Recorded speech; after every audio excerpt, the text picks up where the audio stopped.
recent election of Cardinal Giorgia Bergoglio to the position of Pope Francis I was an unprecedented event the world has never before witnessed.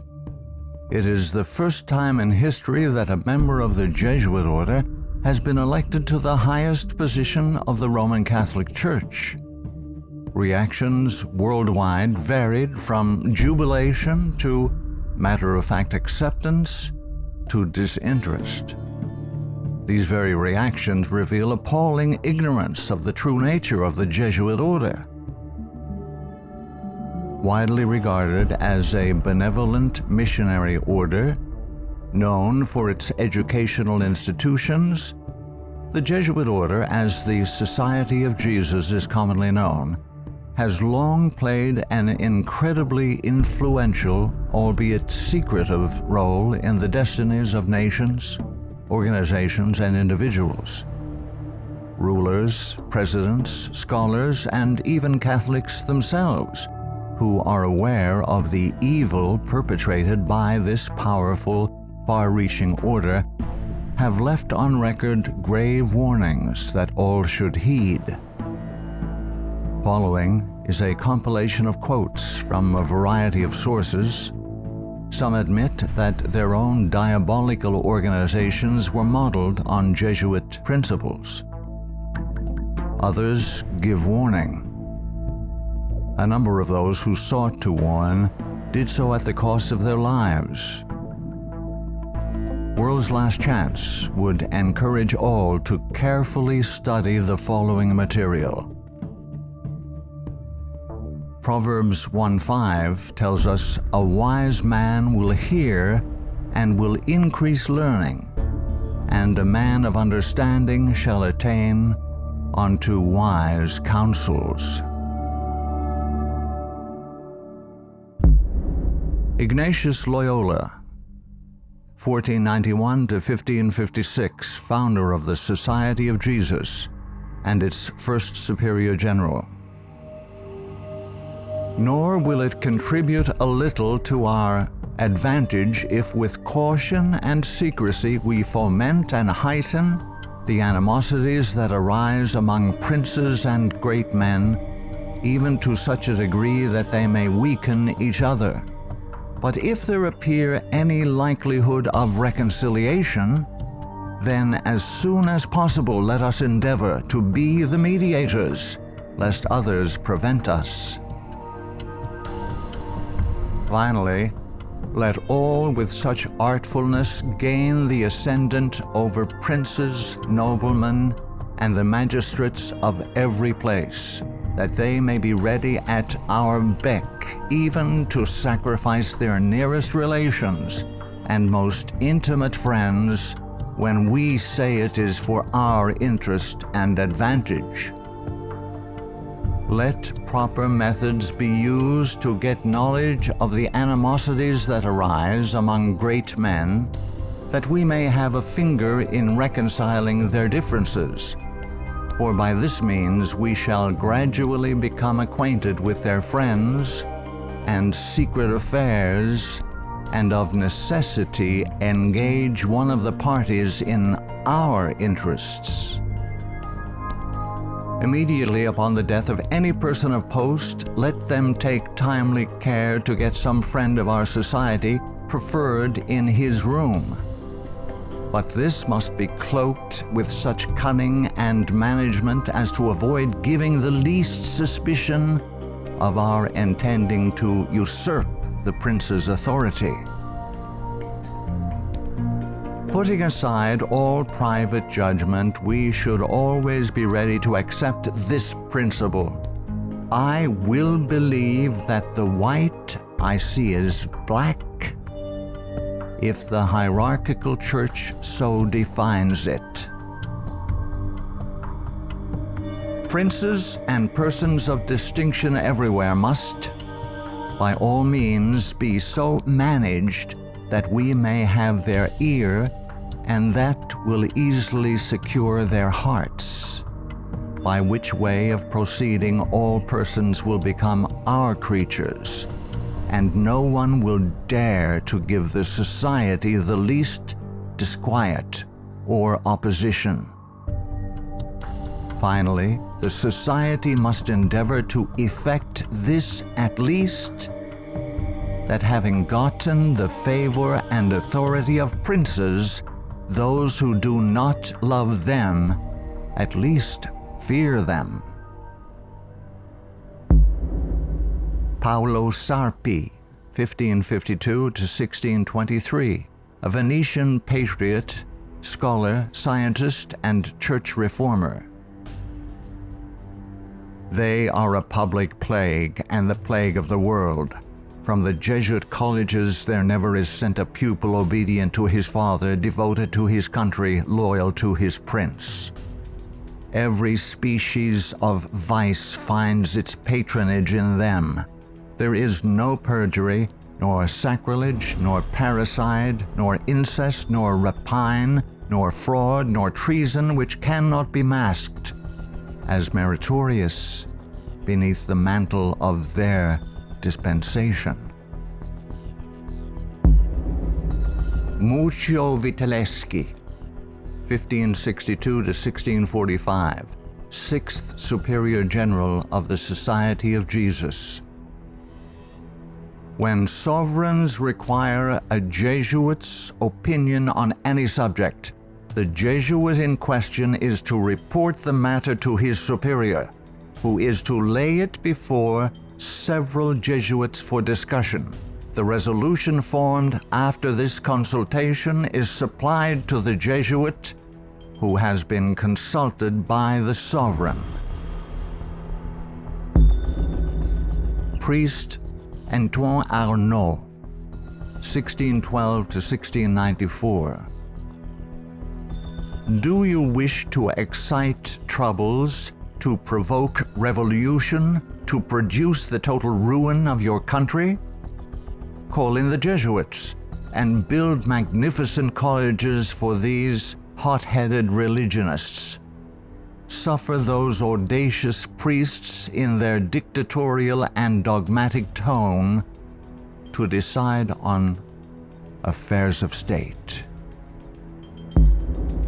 Michelangelo Tamburini, 1648 to 1730, 14th Superior General of the Society of Jesus. See, sir, from this chamber I govern not only to Paris, but to China, not only to China, but to all the world, without anyone to know how I do it. Pope Clement XIV, 1705 to 1774. Following are Pope Clement XIV's words upon signing the bull of suppression and extinction of the Jesuits. A bull is the strongest legal document a pope can issue. The suppression is accomplished. I do not repent of it, having only resolved on it after examining and weighing everything, and because I thought it necessary for the Church. If it were not done, I would do it now. But this suppression will be my death. Pope Clement XIV knew the Jesuits very well and expected to die at their hands. He was correct. He was poisoned. A peasant woman was persuaded by means of a disguise to procure entrance into the Vatican and offered to the Pope a fig in which poison was concealed. Clement XIV was exceedingly fond of this fruit and ate it without hesitation. The same day the first symptoms of severe illness were observed, and to these rapidly succeeding violent inflammation of the bowels. He soon became convinced that he was poisoned and remarked, "Alas, I knew they would poison me, but I did not expect to die in so slow and cruel a manner." His terrible sufferings continued for several months. When he died, the poor victim, said Comenon, of the execrable Jesuits to which the Bishop of Pistoia, Scipio di Ricci, the nephew and heir of Jesuit General Ricci, fully agreed. Pope Pius VII, the Pope who restored the Society of Jesus. Soon after Pope Pius VII was released from Napoleon's prison in 1814, he quickly restored the Society of Jesus with the papal bull Sollicitudo Omnium Ecclesiarum. If any should again attempt to abolish it, the Society of Jesus, he would incur the indignation of Almighty God and of the holy apostles Peter and Paul. John Adams, 1735–1826, second President of the United States of America. In 1816, John Adams wrote to Thomas Jefferson, third President of the United States, regarding the restoration of the Society of Jesus. My history of the Jesuits is not eloquently written, but it is supported by unquestionable authorities, is very particular and very horrible. Their restoration is indeed a step toward darkness, cruelty, perfidy, despotism, death. I do not like the appearance of the Jesuits. If ever there were a body of men who merited eternal damnation on earth and in hell, it is this Society of Loyolas. Shall we not have regular swarms of them here, in as many disguises as only a king of the gypsies can assume, dressed as painters, publishers, writers, and schoolmasters? If ever there was a body of men who merited eternal damnation on earth and in hell, it is this Society of Loyolas. We are compelled by our system to offer them asylum. Napoleon Bonaparte, 1769–1821, Emperor of the French. The Jesuits are a military organization, not a religious order. Their chief is a general of an army, not the mere father abbot of a monastery. And the aim of this organization is power. Power in its most despotic exercise. Absolute power, universal power, power to control the world by the volition of a single man. Jesuitism is the most absolute of despotisms, and at the same time the greatest and most enormous of abuses. The general of the Jesuits insists on being master sovereign over the sovereign. Wherever the Jesuits are admitted, they will be masters, cost what it may. Their society is by nature dictatorial, and therefore it is the irreconcilable enemy of all constituted authority. Every act, every crime, however atrocious, is a meritorious work, if committed for the interest of the Society of the Jesuits or by the order of the general. Adam Weishaupt, 1748–1830, a Jesuit German philosopher and founder of the Order of the Illuminati. The degree of power to which the representatives of the Society of Jesus had been able to attain in Bavaria was all but absolute. Members of the order were the confessors and preceptors of the electors, hence they had a direct influence upon the policies of government. The censorship of religion had fallen into their eager hands, to the extent that some of the parishes even were compelled to recognize their authority and power. To exterminate all Protestant influence and to render the Catholic establishment complete, they had taken possession of the instruments of public education. It was by Jesuits that the majority of the Bavarian colleges were founded, and by them they were controlled. By them also the secondary schools of the country were conducted. The Marquis de Lafayette, 1757–1834, a French statesman and general. It is my opinion that if the liberties of this country, the United States of America, are destroyed, it will be by the subtlety of the Roman Catholic Jesuit priests, for they are the most crafty, dangerous enemies to civil and religious liberty. They have instigated most of the wars of Europe. Friedrich von Hardenberg, 1772–1801, German philosopher. Never before in the course of the world's history had such a society, that is, the Jesuit order, appeared. The old Roman Senate itself did not lay schemes for world domination with greater certainty of success. André-Marie Jean-Jacques Dupin, 1783 to 1865, a French statesman.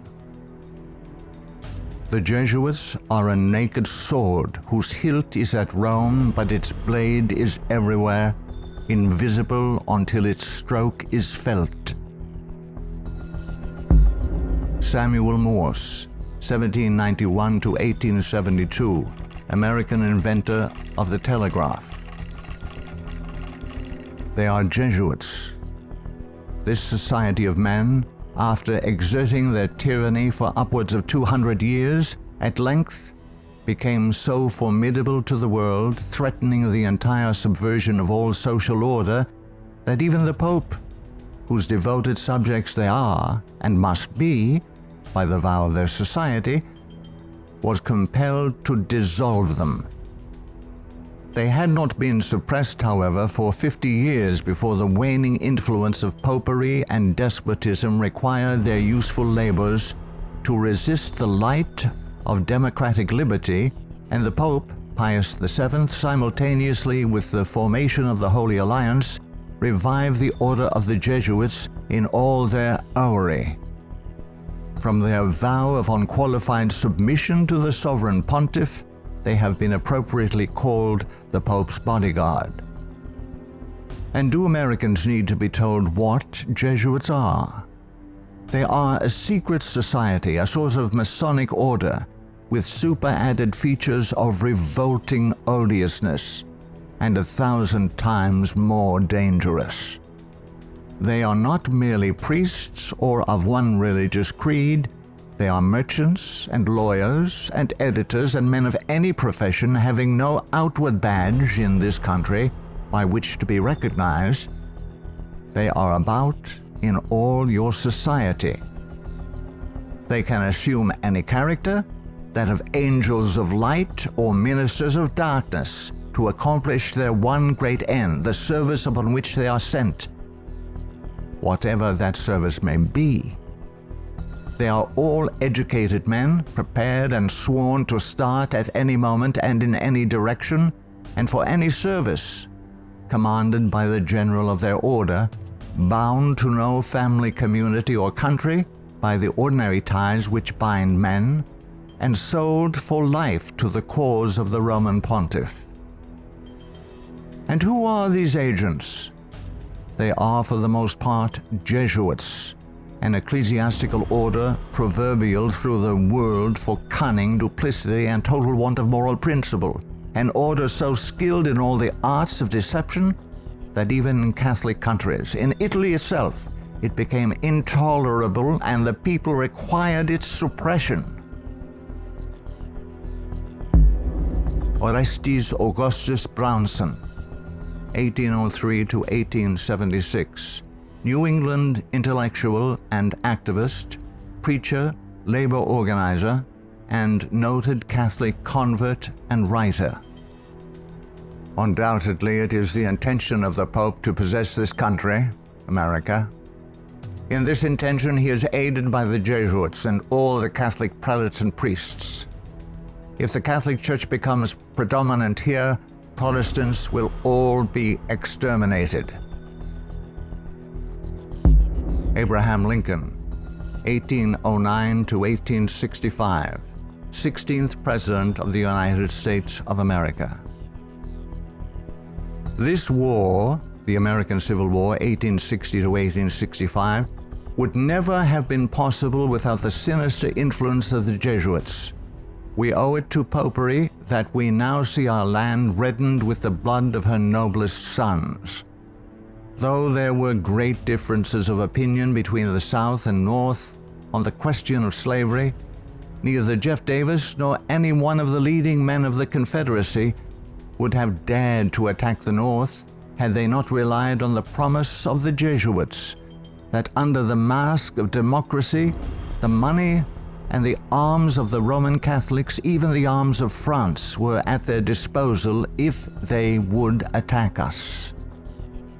The Protestants of both the North and South would surely unite to exterminate the priests and the Jesuits if they could learn how the priests and nuns and the monks which daily land on our shores under the pretext of preaching their religion are nothing else but the emissaries of the Pope, of Napoleon III, and the other despots of Europe to undermine our institutions, alienate the hearts of our people from our Constitution and our laws, destroy our schools, and prepare a reign of anarchy here as they have done in Ireland, in Mexico, in Spain, and wherever there are any people who want to be free. I am so glad to meet you again, he said. You'll see that your friends the Jesuits have not yet killed me, but they would have surely done it when I passed through the most devoted city, Baltimore, had I not defeated their plans by passing incognito a few hours before they expected me. New projects of assassination are detected almost every day, accompanied with such savage circumstances that they bring to my memory the massacre of St. Bartholomew and the gunpowder plot. We feel, at their investigation, that they come from the same masters in the art of murder, the Jesuits. So many plots have already been made against my life that it is a real miracle that they have all failed when we consider that the great majority of them were in the hands of skillful Roman Catholic murderers evidently trained by the Jesuits. I know that Jesuits never forget nor forsake, but man must not care how and where he dies, provided he dies at the post of honor and duty. Charles Chineke, 1809 to 1899, Canadian ex-Catholic priest. From that the Catholic priests with the most admirable ability and success have gathered their Irish legions into the great cities of the United States, and the American people must be very blind indeed if they do not see that if they do nothing to prevent it, the day is very near when the Jesuits will rule their country, from the magnificent White House at Washington to the humblest civil and military department of this vast republic.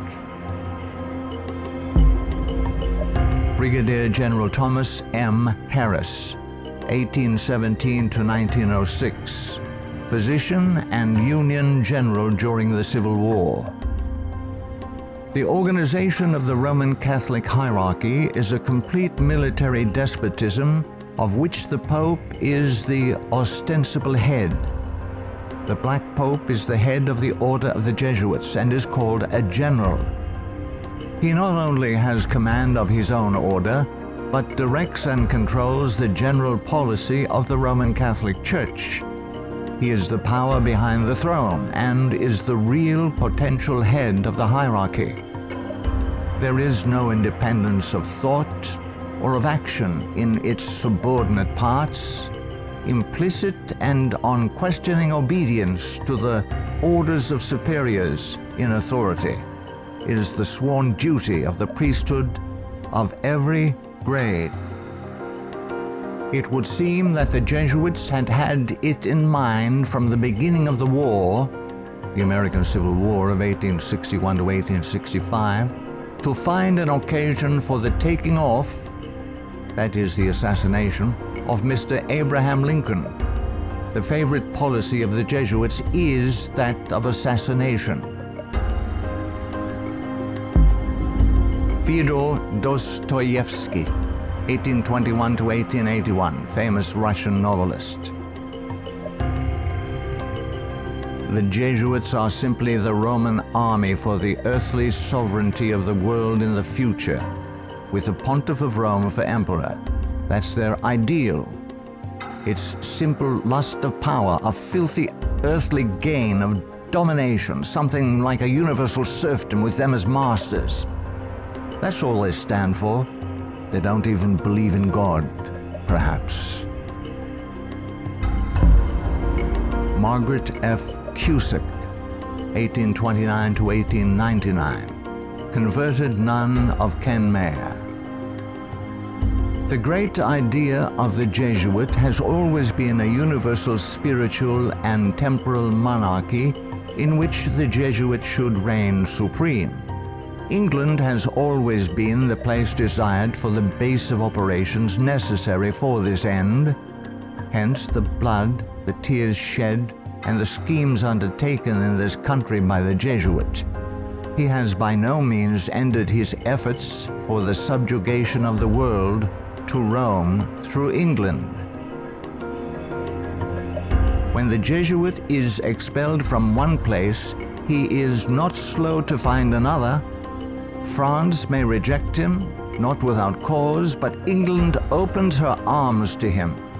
Catholic Italy may deprive him of the glories of his once famous home in the Gesù, but America opens her doors to him. He is the wandering Jew of the Romish Church. He is followed by the execrations of those by whom he was once beloved until they discovered his iniquities. Charles Haddon Spurgeon, 1834 to 1892, British, particular Baptist preacher known as the Prince of Preachers. Our ancient enemies have small belief in our common sense if they imagine that we shall ever be able to trust them, after having so often beheld the depths of Jesuitical cunning and duplicity. The sooner we let certain archbishops and cardinals know that we are aware of their designs and will in nothing cooperate with them, the better for us and our country. Of course, we shall be howled at as bigots, but we can afford to smile at that cry when it comes from the church which invented the Inquisition. No peace with Rome is the motto of reason as well as of religion.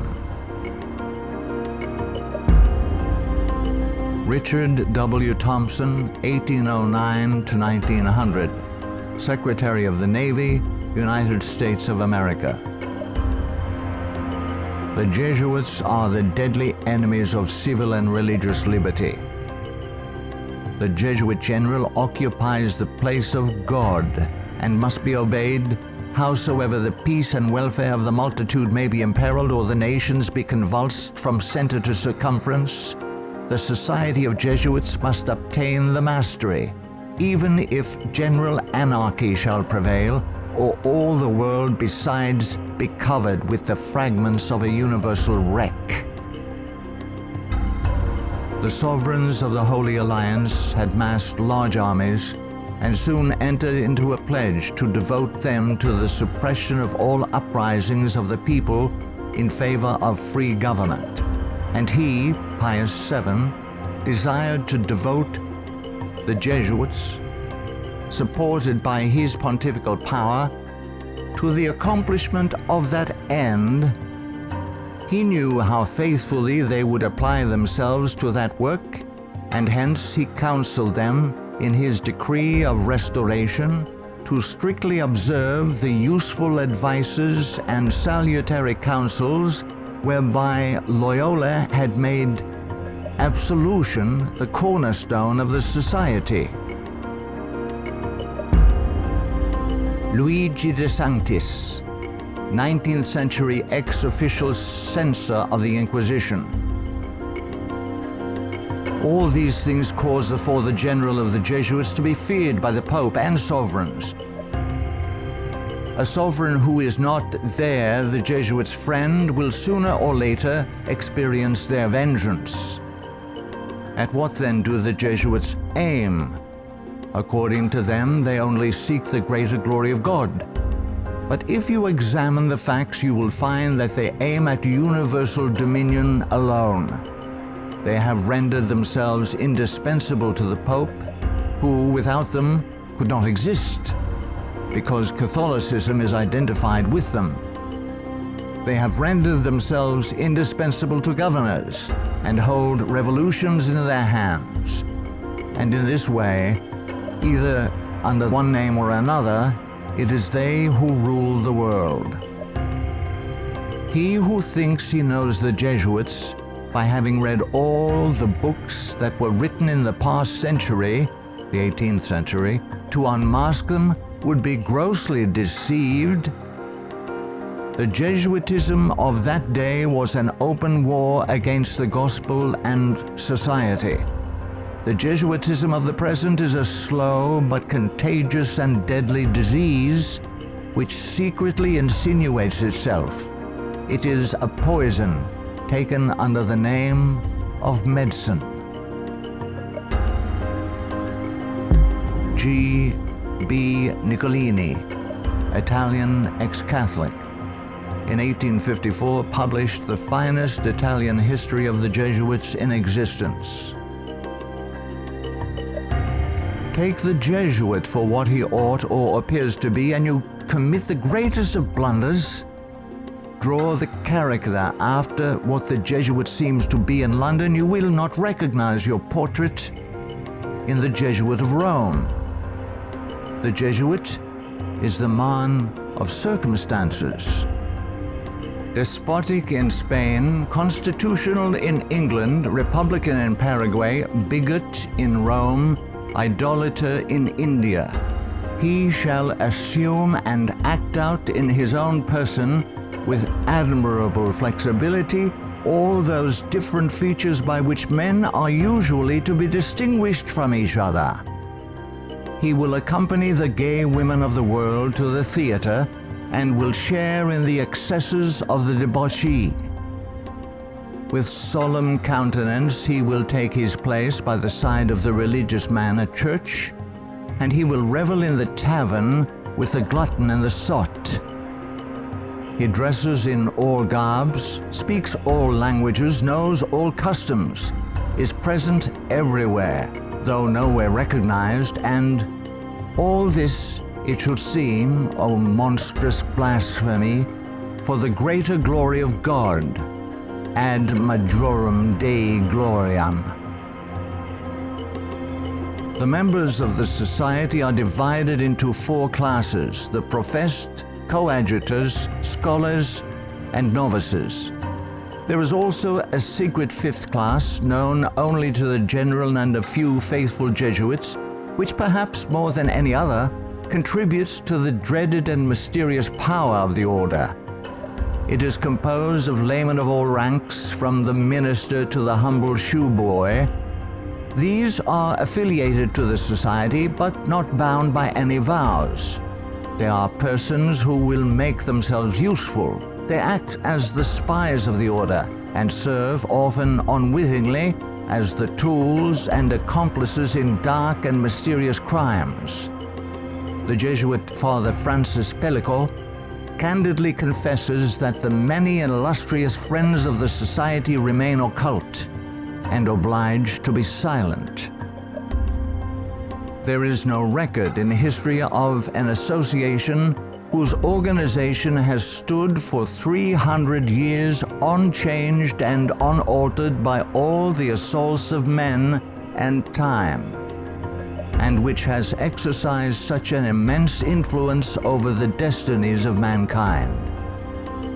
The ends justify the means is his favorite maxim, and as his only end, as we have shown, is the order, at its bidding, the Jesuit is ready to commit any crime whatsoever.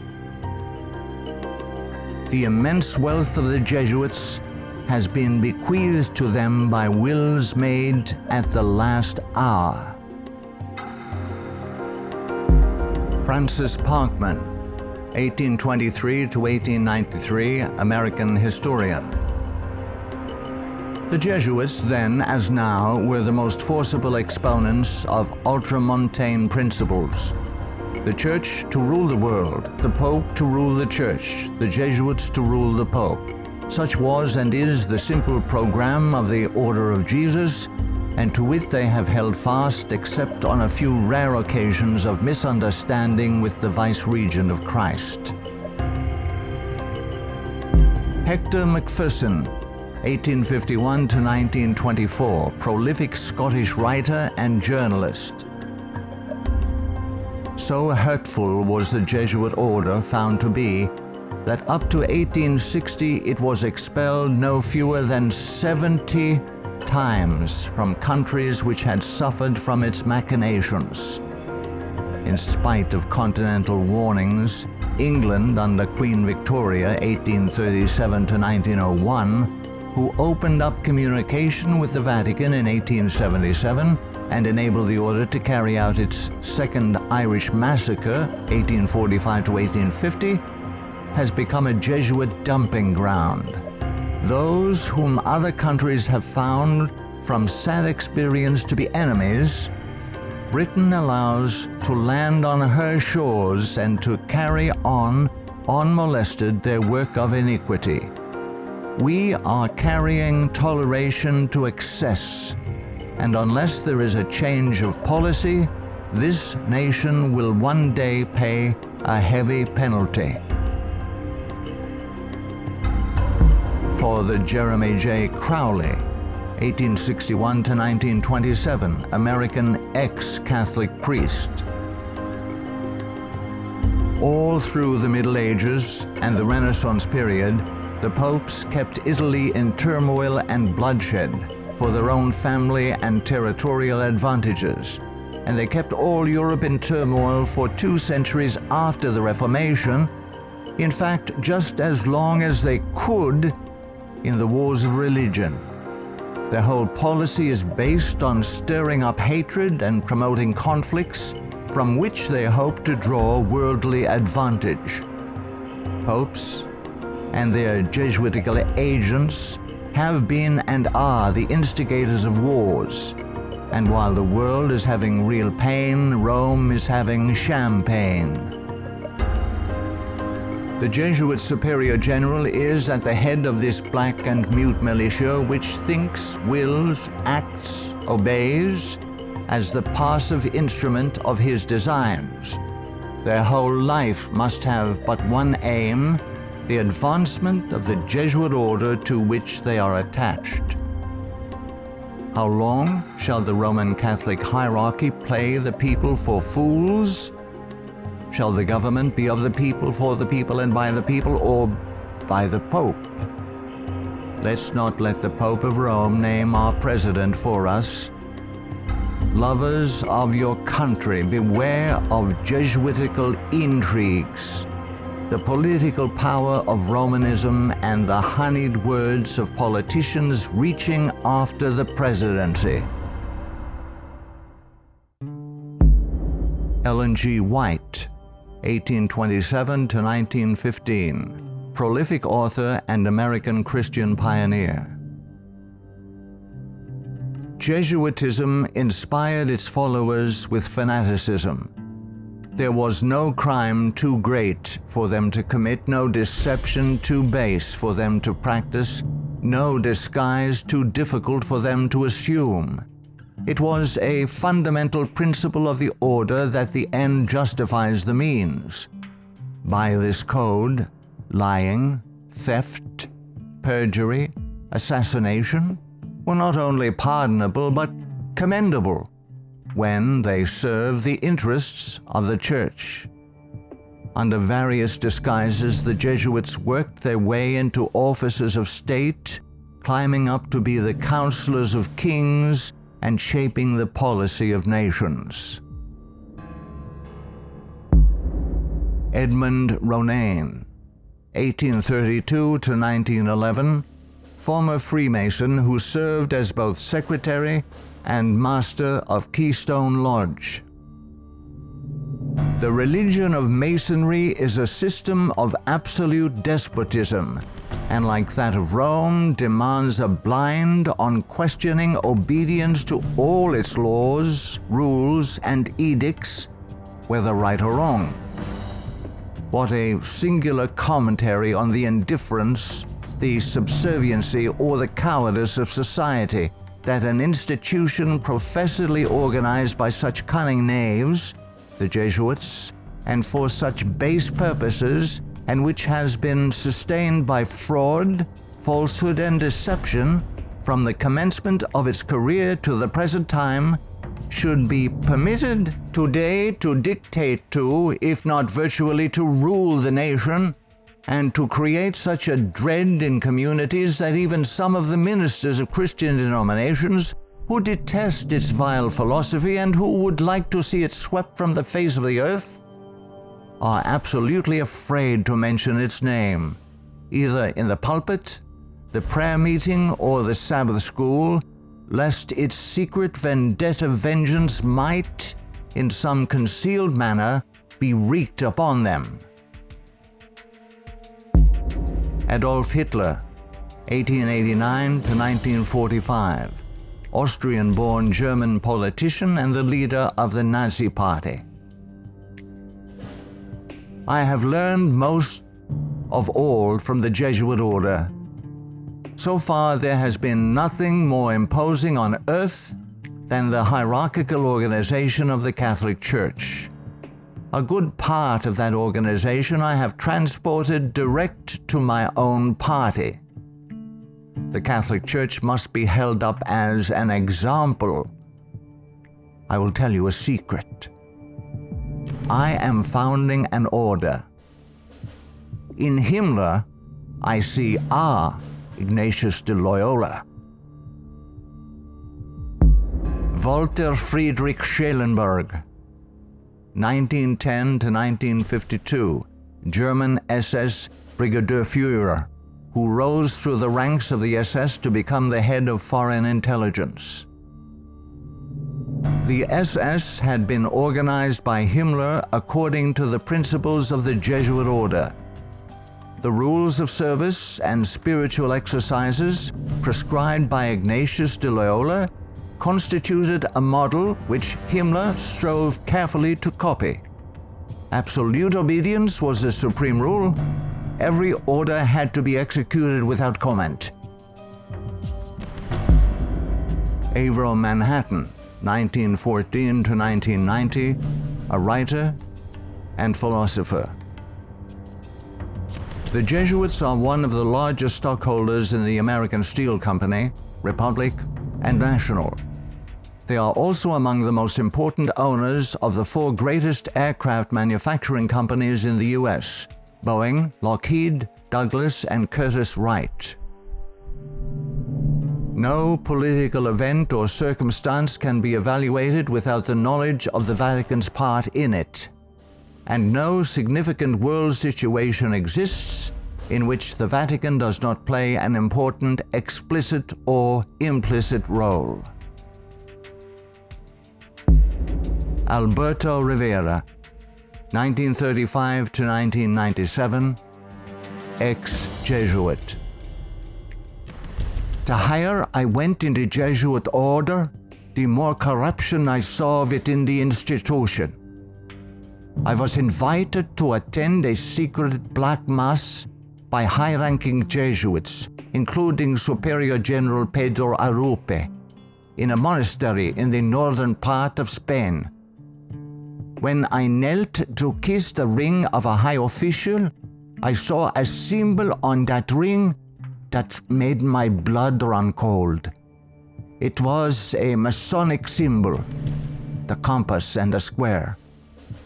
A thing I hated, and I had been told to fight against it. I found out the Jesuit general was also a Mason and a member of the Communist Party in Spain. Frederick Tupper Southey III, 1936 to 2007, American composer, musician, author, and artist. The Roman Inquisition had been administered since 1542 by the Jesuits. Edmund Paris, 1894 to 1970, author of The Secret History of the Jesuits. The public is practically unaware of the overwhelming responsibility carried by the Vatican and its Jesuits in the starting of the 2 world wars, a situation which may be explained in part by the gigantic finances at the disposition of the Vatican and its Jesuits, giving them power in so many spheres, especially since the last conflict. The Jesuits are a secret society, a sort of Masonic order, with super-added features of revolting odiousness and 1,000 times more dangerous. The Führer had come to power thanks to the votes of the Catholic Zentrum, Central Party overseen by Jesuit Ludwig Kass, only 5 years before, 1933. But most of the objectives cynically revealed in Mein Kampf were already realized. This book was written by the Jesuit-controlled Father Bernhard Stempfler and signed by Hitler. For it was the Society of Jesus which perfected the famous Pan-German program as laid out in this book, and the Führer endorsed it. Nino Lobello, 1922 to 1997, American author and journalist, specialized in writing about the Vatican. The Pope's confessor, an ordinary priest, must be a Jesuit. He must visit the Vatican once a week at a fixed time, and he alone may absolve the Pope of his sins. Michael Bunker, American writer, historian, theologian. There is a conspiracy against Christendom, but who are Satan's agents in this conspiracy? The agents are the Jesuits. Even though the Jesuits exude vast influence and control in the areas of theology, education, recorded history, and current media, I am still perplexed that virtually no literature exists exposing the Jesuits' influence on mainline Protestantism. In this work, the author uncovers forgotten history regarding the cooperative salvation theology of the Jesuits. From Cain to Charles G. Finney, this book proves that modern Protestantism has abandoned the doctrines of grace and embraced the satanic doctrines of cooperative salvation.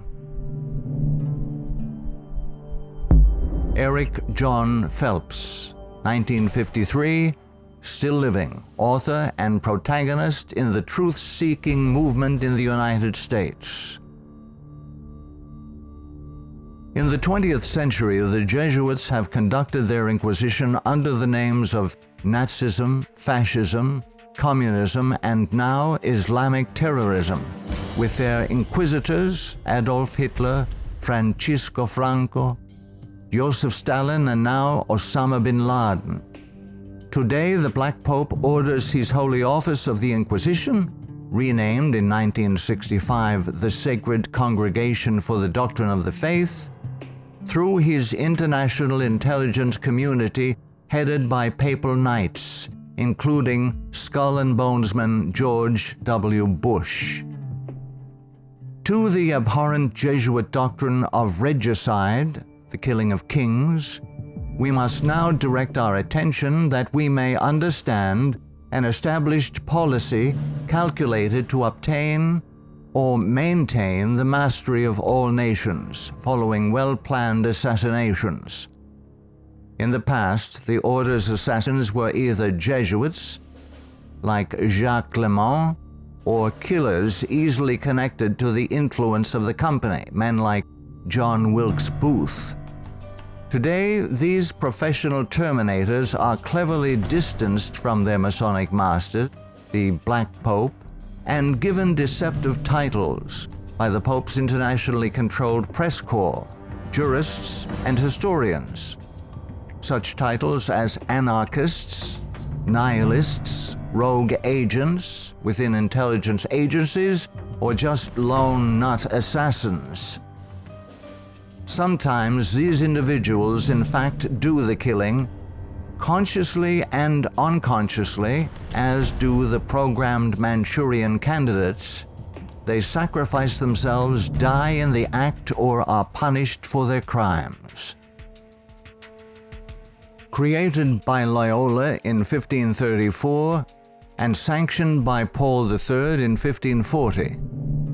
In seeking to destroy the Protestant Reformation and restore the Dark Ages with the White Pope, exercising his temporal power as the universal monarch of the world, authored the 25 sessions of the Council of Trent, 1545 to 1563, and established themselves as the confessors and advisors of the monarchs of Europe, promoting absolute monarchical despotisms through which they ignited monstrous wars characterized by pitiless massacres of Protestants and innocents, such as the Dutch Revolution, 1568 to 1648, the 30 Years' War, 1618 to 1648, the Puritan Revolution, 1644 to 1653, the 7 Years, French Indian War, 1754 to 1763.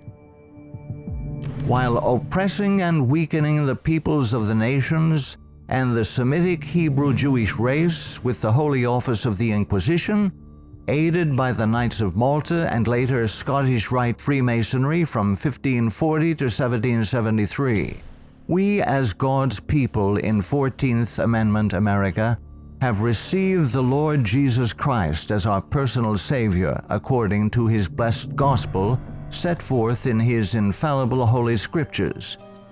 The authorized King James Version of 1611 must repent of our personal and national sins. Then we must forsake them. Some of those sins are: 1. Permitting the army of the Black Pope, the company of the Society of Jesus, to exist, mightily prosper, and absolutely control the government of the United States through its Council on Foreign Relations within our borders. 2. Believing the Jesuit-controlled American press, which has continually lied and deceived us throughout the 20th century. 3. Permitting the Jesuits' Federal Reserve banking system and United Nations to exist within our borders, as these two bodies have successfully destroyed popular liberty, liberalism, and the national sovereignty of every nation in the world pursuant to the purposes of the Jesuits' Holy Alliance. 4.